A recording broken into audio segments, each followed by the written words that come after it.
Hi, chào bạn năm mới cho mình là Hồng này, và hôm nay mình sẽ thử thách PVC dưới 2 triệu cho học sinh sinh viên nghèo nha các bạn. Ok, thì đầu tiên trong một bộ PC luôn có chính là main chúng ta chơi H61 PSP test nha các bạn. Thì dòng này dòng giá rẻ, dòng bình thường thôi, và đây là một cây gam DDR3 2GB mỗi thanh là 4GB mỗi thanh là 8GB nha các bạn. 8GB dual, 4GB dual là 8GB.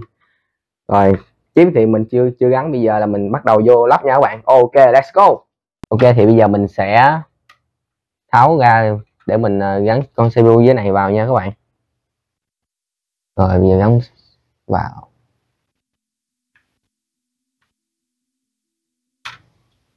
Rồi lắp nó vô. Ok, ngon. Rồi tiếp tục là chiếc keo tản nhiệt. Đây keo tản nhiệt bình thường thôi nha các bạn, chứ cũng chưa phải là X4. Rồi chúng ta sẽ gắn em quạt tản nhiệt này vào nha các bạn.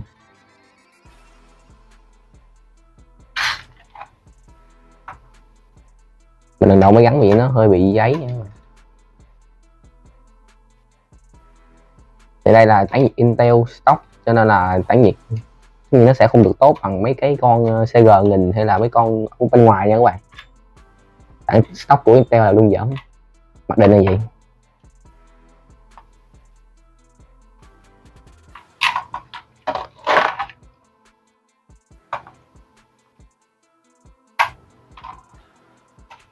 Ok,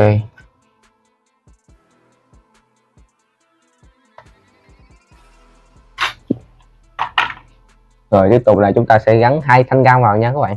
Hồi nãy mình mới tháo 2 thanh gam ra để gắn lại cho đẹp. Thì main là main giá rẻ, giá cực kỳ rẻ luôn, bởi vì nó chỉ có 2 thanh thôi nha các bạn, không phải là 4 khe. Này chỉ có 2 khe thôi nha. 2 thanh DDR3 bớt 1600 nha các bạn. Mỗi thanh 2GB, tổng là 4.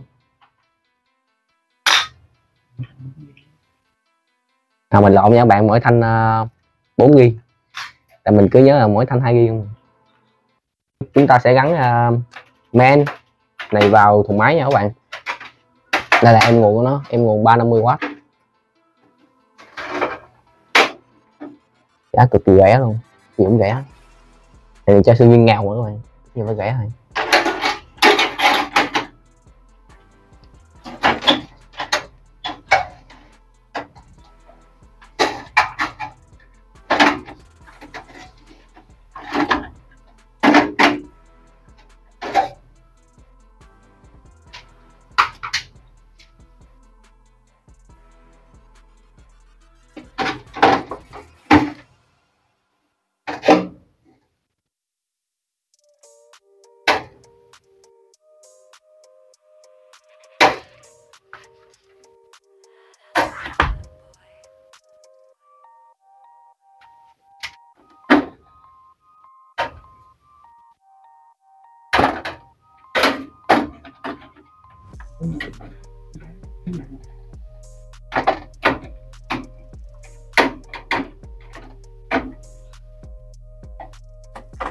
Bây giờ mình đang bắt ốc vào nha các bạn.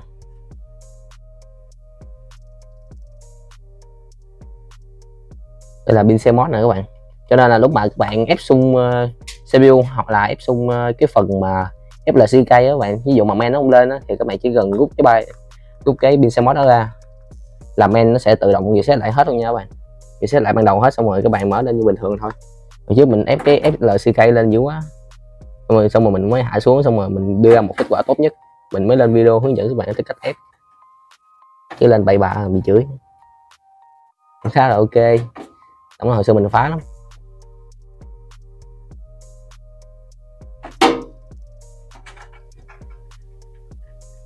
Vậy chúng ta sẽ gắn như nguồn của main nha các bạn, như nguồn của em nó hãng Argo nha các bạn. Hãng này khá là cũ rồi, có 450W nha các bạn, nguồn 450W và main H61 hồi nãy mình đã giới thiệu.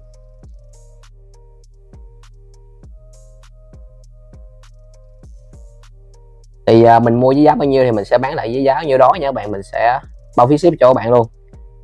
Và kết quả mã số các bạn comment mã số ở dưới phần comment đó, xong rồi 2 tuần sau mình sẽ có kết quả cho các bạn, xong rồi mình sẽ bắt lại cho các bạn bộ này với giá đúng với giá mình đã build nha các bạn. Chúng ta sẽ gắn HDD vào nha các bạn.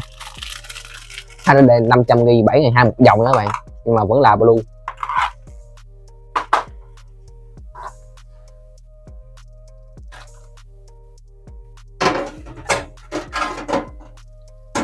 Mình quay bằng cây gimbal cho nên là không thể nào mình thò vô sát trên máy được nha các bạn, hơi bị vướng cái chỗ cây gimbal thôi.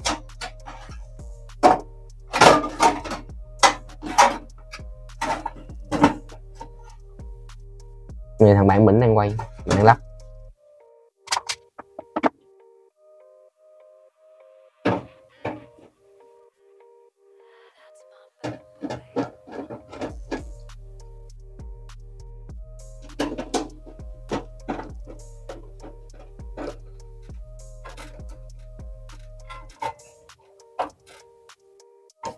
Ok, ngon lành. Giờ gắn cổng data nó vô nha các bạn, cổng nguồn và cổng data nó vô, cổng SATA và cổng data.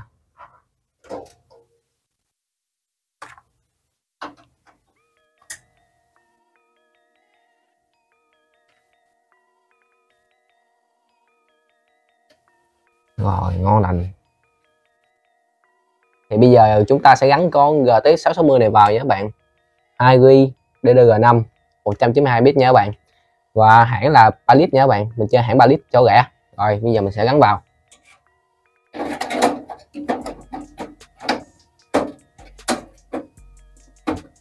Mình cố gắng làm sao mà dưới 2 triệu mà cái bật hình của nó là mạnh nhất 2 triệu. Đó là một điều rất là khó khăn cho tầm giá dưới 2 triệu nha các bạn.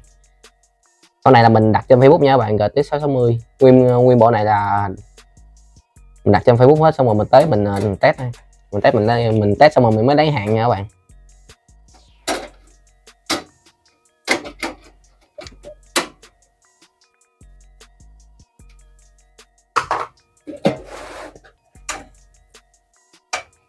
Ok, bây giờ chúng ta sẽ lấy dây nguồn. Đây là nguồn nói nha các bạn, dây nguồn nói. Dây nó nguồn, mình đọc ngược. Ok, dây nó nguồn nha các bạn. Hồi trước lại con bộ PC 20 triệu rồi, AMD. Giờ là full Nvidia độ xanh, giá rẻ. Sắp tới mình dự tính là sẽ làm một bộ 5 triệu có GTX 1080 nha các bạn, cần. Cái bộ đó chủ yếu là do card mạnh thôi, chứ chip mình nghĩ là chơi i5 đề 3 tiếp.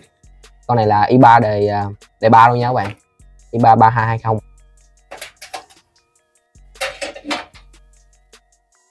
Hiện tại bây giờ mình đang gắn cái dây để kích nguồn vào nha các bạn, dây kích nguồn của cái vỏ này nè các bạn. Vỏ này nó hơi bị lỗi nha các bạn, cái vỏ này, cái phần này nè các bạn, không thể nào gắn vào được.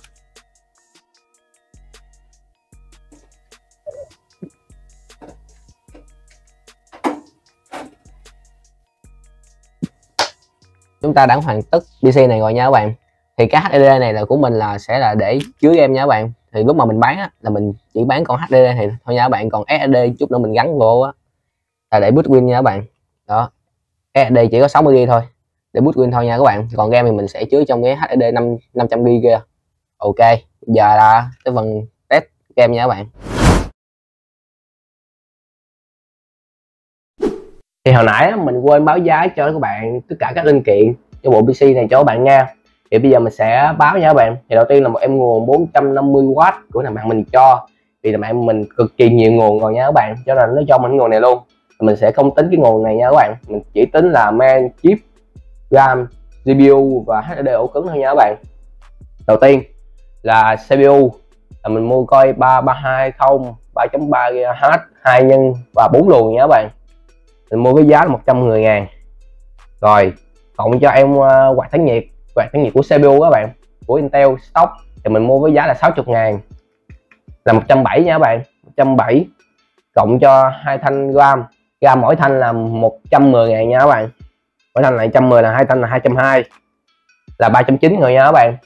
390 cộng cho em GPU là GTX 660 960 như của Dai nha các bạn. Và xung của nó là như mình quên mất tiêu rồi, nhưng mà các bạn chỉ cần biết là 960 như của Dai thôi. Và tiến trình nó là 28 nanomet, tiến trình của đời năm 2013 các bạn là 28 nanomet. Rồi là với giá là 600.000 nha các bạn. Ở trong này là 990 rồi đó các bạn. Và tiếp tục là tới em men thì mình mua là H61 của VSB Tech nha các bạn. Mình mua với giá là 400.000, là 1.790.000 rồi nha các bạn. HDD ổ cứng các bạn, HDD ổ cứng 500GB thì mình mua với giá là 160.000. Rồi tổng lại là 1.550.000 nha các bạn, 1.550.000 rồi. Và mình tính thêm cái khi mà mình sửa em quạt của em GPU này nha các bạn. Game GPU này là mình tính cho dư luôn nha các bạn, mình tính cho dư luôn là 300.000. Thì hồi nãy mình có nói cho các bạn nghe cái tình trạng của em GPU rồi đó các bạn. Tất cả đều hoạt động được bình thường, chip GPU hoạt động bình thường, VRAM hoạt động bình thường, nhưng mà có điều là chỉ bị hư quạt tản nhiệt thôi nha các bạn. Hư quạt tản nhiệt của em GPU này, cho nên là mình mới lấy để tản nhiệt của laptop vô mình chơi tản nhiệt nha các bạn, cho nó mát. Thì nó sẽ lưu thông gió qua hai bên, lưu thông gió vào cái em GPU này luôn, nó sẽ tản nhiệt qua tản nhôm, xong rồi nó sẽ luồng gió đó vào bên trong chip GPU nha bạn, graphic của em card nha các bạn, thì nó sẽ mát. Và thậm chí nó còn mát hơn là khi mà các bạn chơi quạt tản nhiệt của chính của em GPU này luôn nha các bạn. Tại vì hai quạt này của mình mạnh lắm, tới tận 3.400 GPM, 3.400 dòng luôn nha các bạn. Hai quạt, mỗi quạt là 3.400 thì hai quạt là 6.800 nha các bạn, cho nên khỏi nước là cùng cháy luôn, rất là đã luôn, rất là mát. Sửa với các bạn luôn. Thì em quạt GPU này nó chỉ bị hư mỗi cái quạt thôi, thì mình sẽ sửa cho bạn và mình sẽ báo giá cho các bạn nha. Khi mà các bạn nhận đó, khi mà các bạn trúng mã code rồi đó, mình sẽ báo giá cho các bạn. Bạn nào trúng thì mình sẽ báo nha. Rồi thì mình tính cho dư luôn là dưới 300.000 nha các bạn, thì mình tính dư là 300.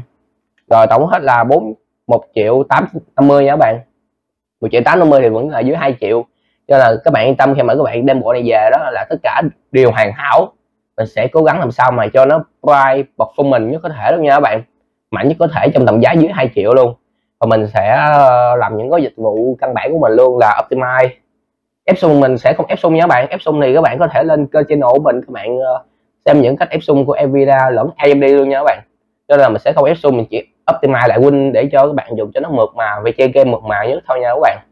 Em card thì chơi được là GTA 5 nè, PUBG nè, cái mình hiện tại đều quá bình thường rồi, Free Fire quá bình thường luôn rồi.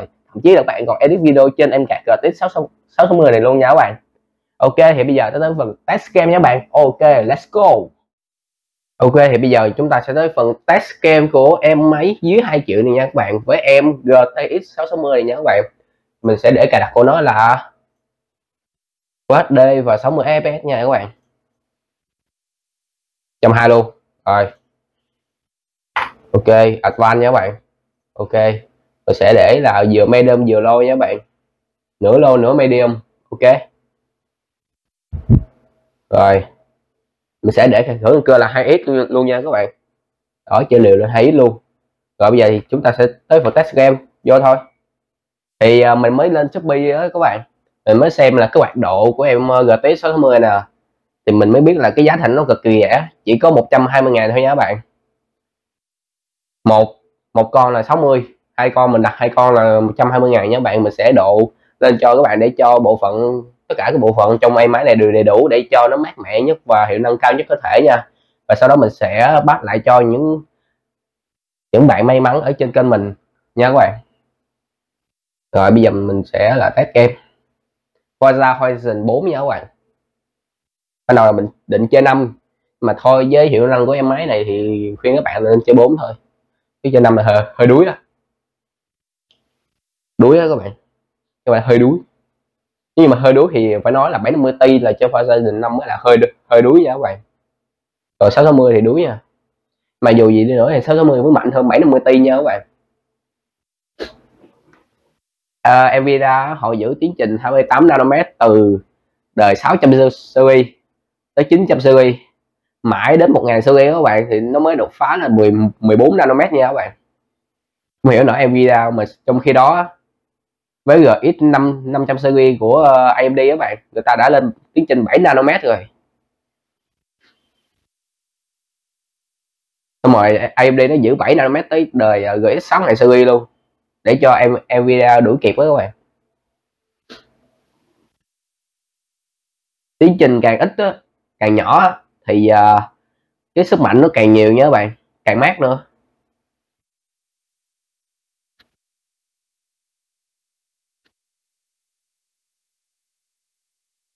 Ok, giờ vào đua nè các bạn. Các bạn thấy cái FP nó của nó các bạn có 35 rồi, cũng được rồi đó các bạn. Với GTX 660 mà kéo medium như vậy là ok lắm rồi đó, rất là ok luôn. Mà nhiệt độ rất là mát, tại do là em tản nhiệt cho em là em để tản nhiệt của laptop mà nó mạnh lắm, vậy có 66 độ à, mát mẻ luôn, uy tín luôn. Bây giờ mình tập trung đua nha các bạn, không nói nữa, mình là best for round mà, phải thể hiện chỉnh chút. Forza 5 thì nếu như mà bạn nào coi cho mình nhiều á thì mình viết dòng của đó là chuyện bình thường, viết bằng bàn phím là chuyện bình thường nha các bạn. Forza 4 lâu lắm chơi lại nên chưa quen kiểu nữa. Nhiệt độ khá là mát mẻ nha, nó là 70 kìa, mình nghĩ nó sẽ đứng ở 70 luôn nha các bạn. Đúng rồi, nó đứng ở 70 luôn đó các bạn ơi, nó không lên nữa. Mà mình nhớ em card GTX 660 này tận 140W luôn nha các bạn, mà sao em này có 90W à. Mình nghĩ là 140W là tính luôn cái phần tản nhiệt các bạn, tính luôn cái phần tản nhiệt của em card á, cho nên mới lên 140, chứ nếu như mà bị hư tản nhiệt vậy rồi chắc còn với 90% thôi nha các bạn, 90W. Thì trong một con card á người ta sẽ tính luôn cái phần mà quạt của nó, tính luôn cái nguồn điện quạt của nó các bạn. Và nhiệt độ mát vãi, nhiệt độ như thế này các bạn ép xung là chuyện bình thường nha. Mà hiện tại bây giờ mình không ép xung gì hết, mình để nguyên xung bình thường.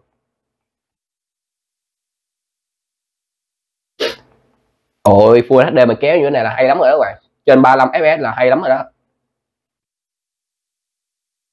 Rồi được gọi là đỉnh cao út chất em luôn rồi đó.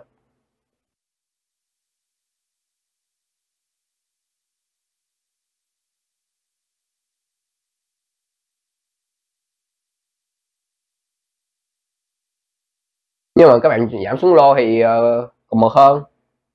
Nhưng mà khuyên thiện với các bạn luôn là Forza á là nên chơi medium trở lên để cho có một trải nghiệm phê nhất nha các bạn, đã nhất nha các bạn. Để mình vượt vô lên thằng này cái rồi ngon.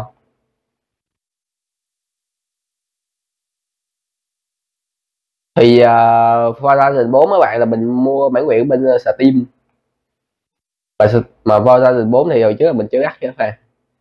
Còn Forza 5 mình mua bản quyền chơi Xbox, bởi vì ban đầu mới định chơi 5 các bạn, để có những em siêu xe xịn như là Koenigsegg Checo và Lamborghini Aventador FVG nha các bạn. Rồi xong, bây giờ thì chúng ta sẽ qua phần nguyên nhân vì sao em quạt này, em card màn hình này bị hư quạt nha các bạn, và các bạn sẽ xem cách sửa của mình luôn nha các bạn. Ok thì bây giờ mình sẽ độ card màn hình cho em này nha các bạn, đó chính là em GTX 660 này nha các bạn, 2GB DDR5 và 192 bit nha các bạn. Đó thì do là cái ông ngoài Hải Phòng các bạn, là ổng không biết ổng tháo kiểu gì đâu mà bị đứt hết hai chân ở đây, bị đứt hết 2 dây ở đây, cho nên là khi mà mình cắm vào á là quạt nó không lên được các bạn, do là bị đứt 2 dây rồi thì sao lên nổi. Các bạn chỉ cần đứt 1 dây là đã không lên rồi, còn này đứt tận 2 dây thì thôi bỏ quạt nha các bạn. Rồi thì trước khi độ thì chúng ta phải cần đó chính là một cọng dây cút như thế này, nhiều cọng dây cút như thế này nha các bạn, và tiếp tục là một em quạt hãng nào cũng được, nhưng mà mình chơi hãng AIDA. Đây mình chơi hãng AIDA để cho chất lượng cao nhất có thể nha các bạn. Và tiếp tục là một em tua vít. Đó, nếu như mà các bạn muốn thay keo tản nhiệt cho card luôn á thì các bạn phải có một bộ tua vít như thế này, đầy đủ như thế này, thì khi mà chúng ta tháo ra nó mới đơn giản nhất nha các bạn. Rồi sẽ để qua bên đây.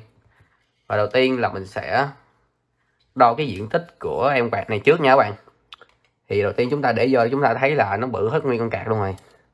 Đó, cho nên là bây giờ chỉ có cách là luồn dây qua khe này thôi nha các bạn. Thì á, khi mà các bạn độ á, là các bạn phải úp cái quạt nó vào bên trong để chi, để cho nó thổi lượng gió vào bên trong thì cạc nó mới mát được nha các bạn. Thì tản nhôm này nó mới mát thì sau đó nó mới thổi vào cái phần bên trong của GPU nha các bạn, thì GPU nó mới mát được. Chứ nếu không á, mà các bạn để hướng này nè, nó thổi ra thì á, thứ nhất bị nóng cạc, thứ hai bị chết cạc. Đó, do là khi mà các bạn để tản ra như thế này thì nó phải luồn khí nóng qua những khe này xong á, xong rồi nó mới bay ra bên ngoài được. Như vậy thì nó sẽ bị ngạt khí nha các bạn. Rồi ok, thì bây giờ mình sẽ tập trung làm nha các bạn. Mình tháo hết mấy dây này ra cái. 5 minutes later. Thì mình mới tháo dây này xong nha các bạn, tháo băng keo ra xong hết trơn rồi. Rồi bây giờ mình sẽ luồn dây qua và độ cho em này nhé các bạn. Thì mình sẽ dự tính là đi dây như thế này các bạn, mình sẽ luồn nó qua đây xong rồi mình cắm nó vô. Đó là bao gọn luôn, thì nó sẽ không bị dư dây ở bên ngoài này ra nha các bạn. Rồi bây giờ thì canh và gắn vô thôi. Thì chúng ta phải tỉ mỉ lắm nha các bạn.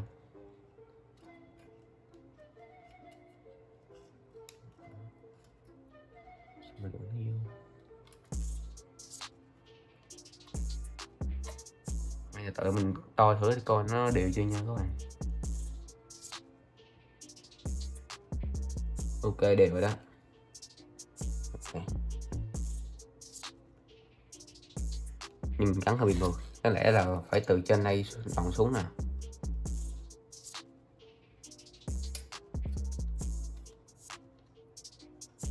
Nó khó khăn nữa, nó khó khăn cái phần này thôi nha các bạn.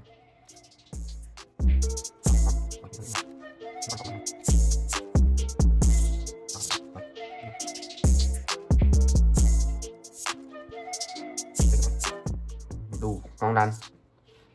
Giờ mình sẽ lấy kéo cắt nha các bạn. Kéo đây, ok. Bây giờ mình sẽ cắt nó ra nha các bạn. Đẩy đẹp liền. Nhìn cạn hơi độc lạ Bình Dương nha các bạn. Đúng độc lạ luôn. Rồi bây giờ thì tới cọng dây cúc thứ hai.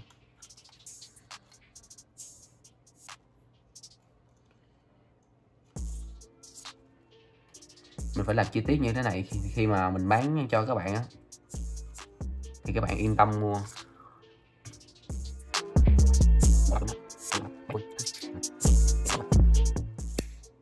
Rồi. Đù. Thấy chắc rồi đó các bạn. Còn hơi lỏng lẻo phần trước này thì bây giờ mình sẽ gắn cái phần chính giữa này luôn nha.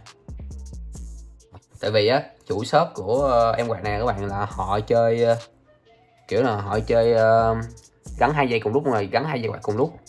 Đó, cái gắn vô một cọng như thế này xong rồi họ luồn ra một cái dây nối như thế này nha các bạn, dây nối 4 chân như thế này, cho nên là chúng ta không thể nào mà tháo banh 2 quạt này ra được. Tháo 2 quạt này ra xong rồi lắp ráp một quạt được nha các bạn. Đó, bây giờ chúng ta sẽ dùng qua đây tiếp. Nếu như mình để như thế này coi như là nguyên phần cạc nó mát luôn á, bo mạch của cạc nó mát luôn á các bạn, chứ không chỉ là cạc nó mát không đâu, chứ không phải con GPU nó mát không đâu. Đồ mình phải biết tính.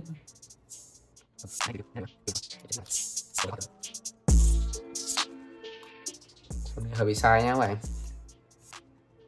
Không đợi cắt dây này luôn, hơi sai rồi.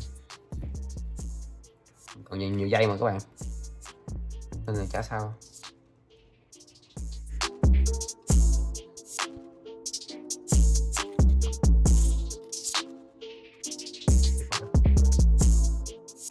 Ok luôn nha, mình siết cho chặt luôn. Độ như này là bao chắc, bao phê luôn. Đó, chắc rồi đó. Đùa ngon luôn các bạn. Mình xem dưới đây có lỗ nào để luồn không nha các bạn. Này trước này là không thể nào luồn được rồi. Đó, xong. Đơn giản bây giờ chúng ta sẽ gắn cái dây này qua bên đây thôi nha các bạn.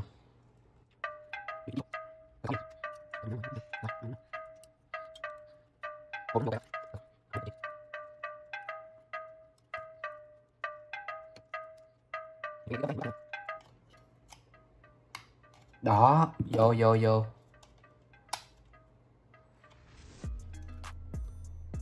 Ngon ngon, vô đó rồi. Mình đè thêm miếng nữa cho chắc. Kéo nó hơi bự. Rồi bây giờ chúng ta sẽ xem lại cái khớp của nó. Ồ, rồi nha các bạn. Ok, khớp nó đã vô bình thường nha các bạn. Rồi bây giờ chúng ta sẽ gắn card này vào thùng PC ở dưới và test cam cho các bạn xem nha, và test nhiệt độ của nó luôn nha các bạn. Ok. Ok, thì đầu tiên chúng ta sẽ check cấu hình máy trước nha các bạn. Windows 10 Pro 80GB và chip là Core i3 320 3.3 GHz 2x4 luôn nha các bạn. Và tới phần display chúng ta sẽ có là GTX 660 và 2GB RAM nha các bạn, DDR5 192 bit. Rồi thì hiện tại bây giờ mình đã mở MSI Patterner lên để đo nhiệt độ của card nha các bạn. Thì hiện tại bây giờ nhiệt độ của card chỉ có 37 độ C thôi nha các bạn. Mình sẽ mở PUBG lên test nha các bạn. Ok, hiện tại bây giờ mình đã vào game PUBG rồi nha các bạn. Mình sẽ show setting cho các bạn xem luôn. Mình để Full HD nha các bạn, full screen đó, và không giới hạn FPS. Và mình sẽ qua phần Advanced đó thì mình để low hết, và render scale nó là 100% nha các bạn. Hay uy tín với các bạn luôn. Audio mình để max hết, do mình có loa đâu. Let's go. Các bạn thấy nhiệt độ nó mát không? Chỉ có 59 độ thôi nha các bạn. Các bạn nhìn CPU rồi các bạn, full lag, card cũng full lag luôn. Thôi card chưa full lag nha các bạn, card nó chạy chơi à. Với lại một phần cũng do là HDD nha các bạn. Cái HDD của mình không hiểu sao nó chạy chậm gì giờ. HDD của máy này nè các bạn, tôi là 7.200 dòng mà mình thấy chạy còn thua HDD laptop 5.400 dòng nữa nha các bạn. Do là cái HDD laptop mình cái MHz nó cao lắm, tận 128 MHz các bạn. Còn cái HDD này là chỉ có 16 MHz thôi nha các bạn. Nó thua rất nhiều luôn. Cái MHz của laptop, cái MHz của HDD các bạn, nó cũng quyết định là máy nhanh hay chậm nha, máy boot nhanh hay chậm nha các bạn. Và một phần nào đó nó sẽ đắt em luôn nha các bạn. What the fuck, what the hell, lỗi các bạn ơi, quái thì chứ. Lỗi mới của búp nha, lỗi mới của búp. Lỗi mới của búp.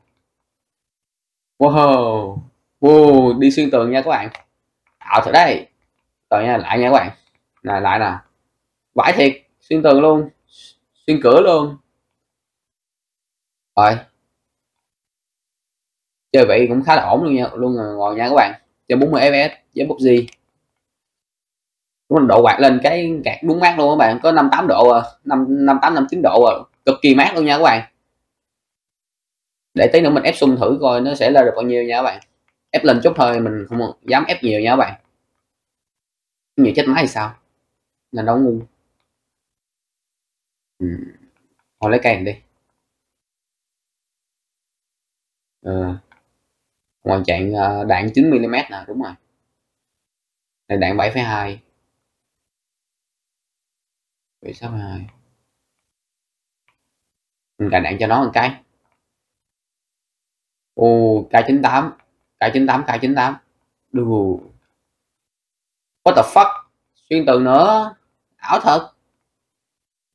Phải cứt, ảo quá các bạn ơi.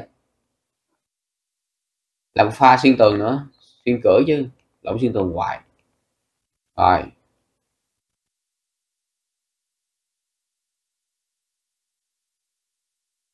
vậy là khỏi mở cửa luôn nha các bạn, nó tự chơi xuyên tường luôn. Vậy đi cho nhanh. Đạn này mới đúng kiểu là đạn 7,2 nè. 7,62 phải là AK mới đúng nè. Mình chơi Call of Duty Warzone quen rồi, bởi vì qua PUBG nó hơi ấy nhưng mà mình không được quen lắm. Nó đúng hơn là mình lần đầu mình chơi PUBG luôn, PUBG PC lần đầu mình chơi luôn, đi xuyên tường luôn, quá hay, ảo game.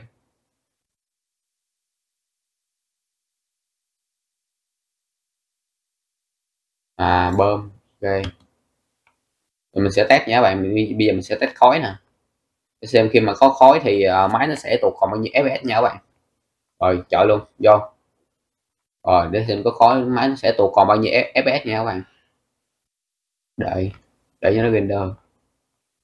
Tính ra lô setting của game này các bạn, đồ họa khá là xấu luôn, nhưng mà fps có nhiêu đây rồi. Cạc này các bạn, khi mà chơi Call of Duty Warzone á, cho dù là các bạn vô khói nhiều á, nó cũng không có góp fps như thế này đâu. Thật, mình cũng hiểu sao luôn. Ổng gì hảo hán. Nếu như mà vô khói nó sẽ góp còn 20 fps nha bạn, từ 20 tới 25 fps. Ok. Rồi trong cái đó đồ họa con này mình thấy còn thua GTA 5 nữa các bạn. Về độ chân thật của nó còn thua GTA 5 nữa.